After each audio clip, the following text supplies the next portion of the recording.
Hey kids, it's Mr. Weber here. I hope everything's going well.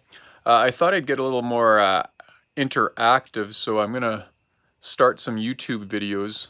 I'm going to be known as the Flexing Teacher. Hope everything's going okay. What I want to do right now is just give you some help with the first question on the first assignment that I gave you, and maybe that'll help you along with some of the other stuff we do.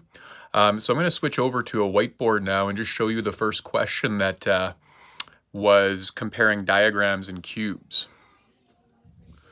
So on that question, most of you probably got that in the first diagram there was 1 cube, and the second diagram there was 6 cubes, and so on.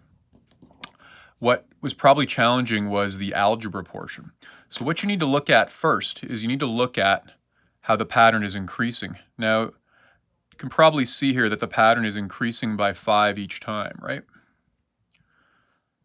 Now, that's not the algebra. The algebra is what is the connection between the diagrams and the cubes.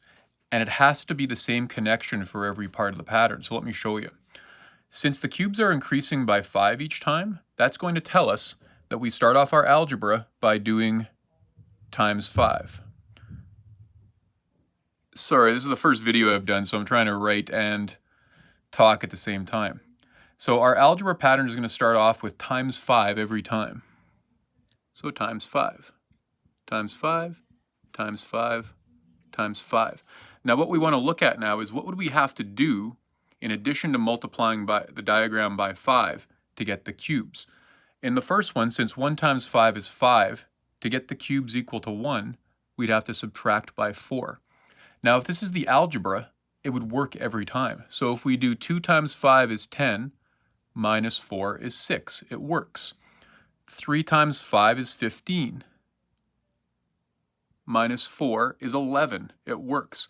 And you can see it works all the way down the pattern. That's the algebra. What do I do to the diagram to get the cubes? Once you've got that, then we have to write it correctly in algebraic notation. So I'll go down here. There's a question that talks about the expression and the equation. So the way we show diagram times 5 is, since the diagram we've labeled as x, we're not going to think of x as multiplication. We're going to think of x as the diagram. So to show diagram times 5, the way we do that is we write the 5 in front and the x right behind it. We call the 5 the coefficient and the x the variable. And then we finish it off by writing minus 4. Now the way to get the equation is you just take the expression, but you add on the cubes part. The cubes were y.